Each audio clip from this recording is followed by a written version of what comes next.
Hey everybody, welcome back to the channel. Aladdin's Castle here. Today I'm with Muhammad, who's going to talk about his experience from the World Class event that happened a couple weeks ago during the 10K weekend. How's it going, Muhammad? Great. Awesome, cool. So you had a really good run that weekend. Saturday you didn't make it quite there, but Sunday you came really close. You went to the finals and you were almost there. But before we jump into your deck list, how was your overall experience with the World Class cards and your 10K event over the weekend? Yeah, we had a great time. So I was there with my son, and they had an amazing event. They had this venue where it was like a tournament, like warehouse. Sure. They had an artist, and they had all the cards available. So if you were short something, you could buy them on demand there. So it was a very well-run tournament, and they had like two streams going on. I mean, It was just like you felt like you were in like some a real great tournament. Yeah, super accommodating. Even though there was like 30 players or so, I think they really catered to like everybody, and they really made sure that we were taken care of and everything. So, absolutely. Yeah, it was a really good event. Cool. So in preparation for the event, how much did you prepare for the event, and when did you actually know that you were able to make the event? Because I heard it might have been a last minute thing. Yeah, we decided the week of, maybe like Wednesday, to go to the tournament, and it was basically availability, and we could spend the whole weekend out there. Didn't do a whole ton of play testing. Right, which is hard to do in this format, especially getting ready for the 3 decks. Well, and like the cards had just come out. Yes, that too. And and the set champs from the last set was like right before, and so I was kind of like really focused on that. Mm-hmm. And so there wasn't a ton of preparation with the new cards. Right, but you did amazing. You obviously performed really well that second day too, but like you said, Range Far just hit like a week later, and then we were all getting ready for set champs, so it was really hard to prepare for that. Speaking on that, it was a triple deck format. For those who didn't know, you had to bring 3 different decks. You had to use up all the inks, but you couldn't use the same inks, so it had to be all 3 different types of decks. What 3 decks did you bring, and why those specific ink colors for the weekend? Yeah, so I guess I'll tell you the why first. Mm-hmm. So we only have 1 play set of Rapunzels. And so my son is a big Amber Steel player, so he took the play set of Rapunzel. So I needed to work around other color combinations. And so I put together an Amber Amethyst deck, Hyper Aggro. A red steel, ruby steel deck that I had just been playing around with, and then a blue-green, really fun, spicy deck. Okay, which we will talk about in a bit. Okay. But was there a specific reason why, outside of like just the limited card pool choices, or it was kind of like what you had left it was kind of like we made sure my son was happy with his color combinations, and then we're like, all right, what cards are remaining? Yeah, right, okay. And we actually were short, and so luckily, the Lords of Lord were like willing to lend us a bunch of cards. So out of we built 6 decks, so that's 360 cards that we needed, and we didn't have like 36 of them, so 10% of the decks, and so we borrowed some of those cards, and so it was kind of great to have a team and kind of being involved with the Lorcana community here in Chicagoland. I mean, so it was awesome. So we did that. Which is an interesting unintended consequence where if you have like a family member that you're coming with, or like a partner that you go with, or a family member, and you guys share cards, that is a little bit difficult to play in this format, just because you gotta get the second set of play sets of stuff, and if you don't have anybody else that could kind of donate the cards, it will be pretty difficult. So I see the barrier of entry is a little bit challenging for those who share cards amongst like the family or your loved ones. So I could see that going on. But yeah, shout outs to Adam and Allison and everybody else who were able to donate cards. So thank you guys for that. We're gonna talk about 1 deck today that really shined. I know you played it on stream, and a lot of people were talking about it. It's basically the blue-green deck. A lot of people were playing it in the last format or so, but it did get some new tools that are really exciting to see, and I think a lot of people saw that on stream with some of your matches and everything. So we're gonna go ahead and start off with the blue-green deck. Take it away with however you want to showcase that, but I'm really excited to see what blue-green is in set 8. Yeah, so blue-green is unlike unlike any other kind of old blue-green format, like I rewatched on stream, like, you know, they're expecting certain cards, and I'm like, this deck doesn't have any of that. Okay. So it's a really centered around Down in New Orleans. Okay. Which this card is, it costs 6, or you could sing it for 6, and you get to play another card with, you know, 6 costs or less, Right. For free. Yeah, character, item, or location, right? Character, item, or location. So everything is centered around Down in New Orleans. Okay, so you play 4 of those. So I play 4 of We'll these. put the whole deck list up top here on the screen and everything. And we are using proxies, by the way, because some of his cards had to be shared and everything. So don't rat us out on the comment section. He did play real cards. I played real cards. I bought some cards, bought some cards. It was great. Right. All right. So we'll start with the 1-drops, I guess, after the Down in New Orleans. So we got the Cloud Kicker. Okay. 1-drop, 0/1 with ward. It's there to be a target for a shift target. Gotcha. All right. So then another 1-drop, Basil. Okay. It's the 2/1 with support, but again, it's there to be a shift target. Okay. So basically, you just want to hit your shift targets early, so you can sing the song early on. Exactly. So you got those 2 1-drops. You can play that. Okay. And then it's your normal package of Playing Sapphire. You have Sapphire doing blue things. Okay. So you got Tipo to Okay. ramp. Also, there's a primary shift target. That's right. So that's Tipo. You'll see who she bumps up to, and then Sail. Okay. So typical Ramp on two. through. And then what you want to do is you want to shift Baymax Okay.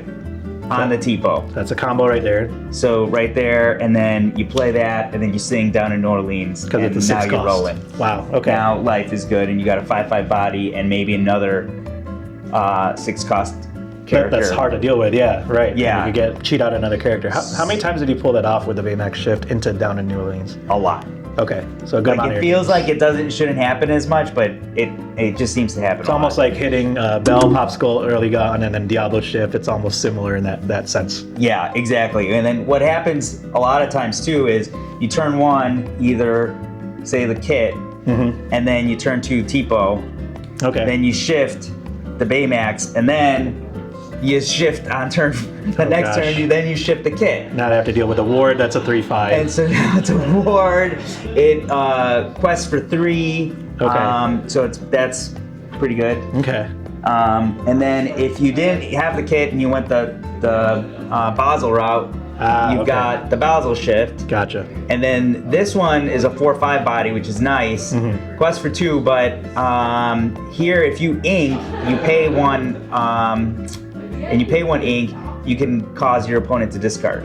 Okay. Nice. So that is kind of a fun benefit. So you're kind of causing opponents to discard. Okay. And then the other is the second kind of shift of, card is the Basil, but this one shifts on 5. So this is one where you want your Baymax to go on your Tipo, and then you get Basil to go on the 1-drop.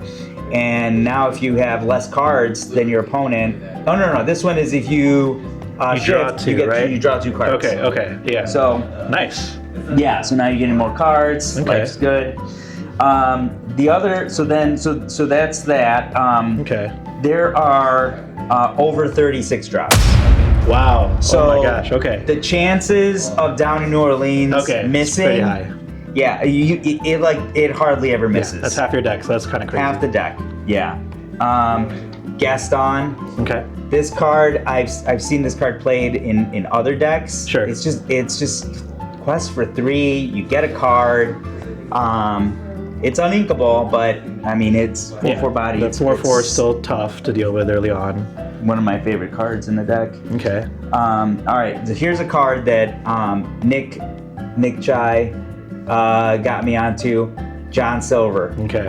5/5 body from set 1, quest for 2, and then he can cause one of your opponents to have reckless, Okay. and that just slows down aggro decks. Right. Was there certain cards that you kind of used it on that you kind of abused it with? Just anything. Okay.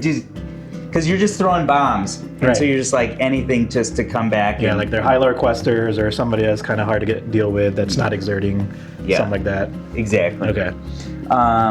And then you've got Mother Gothel. Okay. 4/6, quest for 2, and you basically bounce a character back to their hand. Sure. So that's nice. It slows the tempo Get a play. little tempo. Yep. Yep.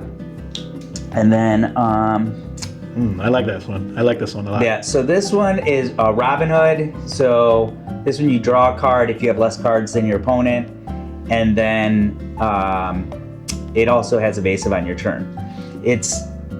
I played 4 of them. You know, I might want to decrease the count on this because I didn't really use the anti-evasive as much as I thought I would. I'd imagine it'd be really good against like Genie, because that's why I would put that card in there. It could just one-shot a Genie, the 2/4 one that has evasive. But I don't know how many Genies you played in this format. Yeah, and I, honestly, because all the characters quest for so much. Okay. You don't really have to interact with your... Yeah, you're not really challenging. Right? You're not really challenging. You're just kind of questing, and then you're disrupting their tempo. All right, they have to answer to you, so... Yeah. Yeah, you might so it's as well almost just quest better to out. have a bigger body. So I might actually consider switching this for the other Robin Hood card that quests for 4. Oh, okay, sure. So that could be... That would be just crazy. So, that'd be deadly. So okay. that'd be nice. I see that. This one's from the new set. Okay, Raya. It's a 5/5 body, so that's tough to bring down. And then if you pay 2, you can ready another character. Okay, so you've done this a couple times? Yeah, so this one, you gotta have like 8 ink, so it's kind of late game. It's gotta show up. Okay. So I didn't really get to use the readying feature that often. Okay. But it's a 5/5 body. I mean, it's great. Playing against a slower deck, you might be able to pull it off. Yeah. Okay. All right. And that would work good with that new Robin Hood for the Forlorn, yeah, right? Exactly. Yeah, for sure. Okay. And then the last card, I only played 2 of. Mm-hmm. And it's Lady Tremaine. Ooh, that's spicy. Okay. This one, it's uninkable, so that's why I only played 2, so that I only have 14 uninkables. Okay. 1/5, which is not as exciting. Only quest for 1, but you get to bring an action back from your discard. So you bring that down in New Orleans back to your hand. That's and you crazy. Play another bomb. It is. Wow. Yeah. I see. It is demoralizing. Okay. So this. What was the most amount of times you played down in New Orleans in a game? It was like 2, 3. Oh no, I played it like 4 times. 4 times? Yeah. Sometimes you have it in your hand, and you play, and sometimes you play it the same down in New Orleans with the Lady Tremaine. Oh, that's sick. Okay. Yeah, it is. It is fun Okay. to do that. Oh, there is one last card. Okay. I do play for a Vision of the Future. Okay. And so combo pieces, combos. Yeah, sometimes to get some additional cards, to find the answer. Sometimes you don't have the shift on, after you have the 4 ink. And so you kind of have this like turn 4 that you're just kind of like not doing anything. So that's where Vision kind of comes in, and you ramp again. And to get to the 6 ink. And so that's where that has worked out. Okay. What decks were you mostly banning throughout the event? Like, did you have a certain strategy? Like, did you always want to ban steel, or it kind of depended on like what your opponent was playing? Yeah, I reviewed the deck lists, pretty closely, and I always banned steel. Okay. Sure. Okay.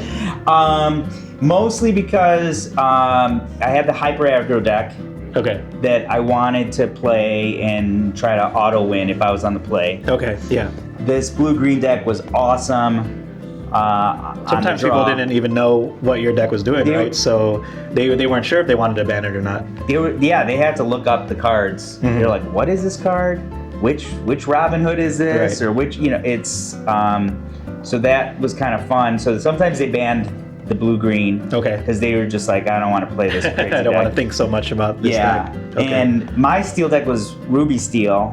Which I think is like the least scary of the steel. The steel combinations, yeah. So they were like, all right, fine, you can play Ruby Steel. And then a lot of times they were like, I don't want you to play hyper aggro. And so they would ban that. So there was a variety. So I had to play all my decks. Wow, nice. Yeah, pretty often. When you were playing this deck, what deck do you think you do not want to go against when playing blue-green, and what deck you think you're favored in with this matchup? Yeah, that's a good question. I didn't want to play against fast decks. Because I knew it's going to take 3 turns to get a character. Sure. You don't have like wide removal in this I deck, have, sort of say. So like no removal, and I don't really have a lot of choices. Okay. It's like I'm singing down in New Orleans, and I'm gonna get the card that I get. Right. Sometimes I'll have a choice amongst the three. There'll be like two 6-drops, and mostly I'm just trying to get more cards. So that would be the choices that I was making. But so the fast deck. Any hyper aggro stuff. Hyper aggro stuff was maybe churn bad. dogs or something like that along the lines. Yeah. Okay. Yeah. Okay. Yeah. No, it seems like a really strong deck. Like, especially if people don't know how to play against it, and I think a lot of people weren't sure because it was the first time interacting with a Down in New Orleans card. So it's pretty tough for them to kind of decide what, and the variants too. You could hit like a really good card, you hit something like crazy, but you'll definitely be hitting a 6-drop, which is like your game plan. Yeah. Pretty much for every single game. Absolutely. That's awesome. Well, before we end it there, if anybody's interested in playing this format, because it's so new, they're going to play this at Gen Con, by the way. So if you guys are preparing for that, you got about a month or so. So there might be some new players that are interested in playing this. What advice would you give to them for playing this format, or any tips that you kind of got from the 10K weekend for playing this format? Yeah, I would say, don't be afraid to have like unusual color combinations. I think you can also go with the strategy where you're going to eliminate one color, and so that lets you do something, like Flynn Rider for red, was super strong because it's usually weak against steel. So it's just like, oh, okay. Kind of went away with some games. Yep. Yeah. So you can have decks that are great in the 3-deck format that you wouldn't normally play in a regular format.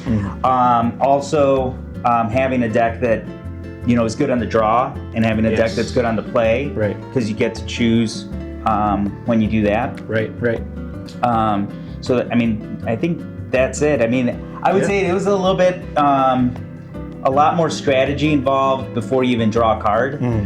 Yeah. In terms of there's so many micro decisions before you even play the game. Yeah. Like reading people's deck lists, trying to remember 3-deck lists, and trying to see which deck is better on the player and the draw, and then trying to counterplay what they're going to play. Like it is a lot of thinking. Yeah, exactly. And going into it, I didn't even know it was going to be open deck list.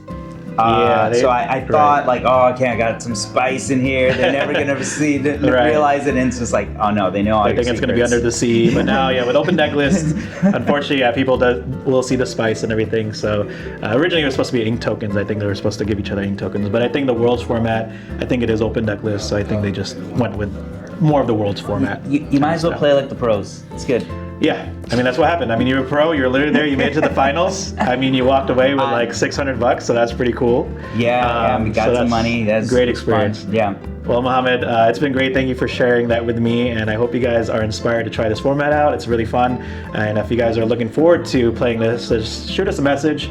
I don't know if you have any socials, if you have any that they could follow you at. I don't know if you do that.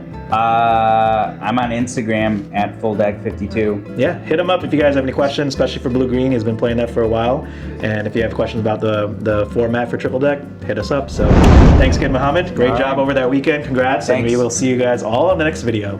Peace out.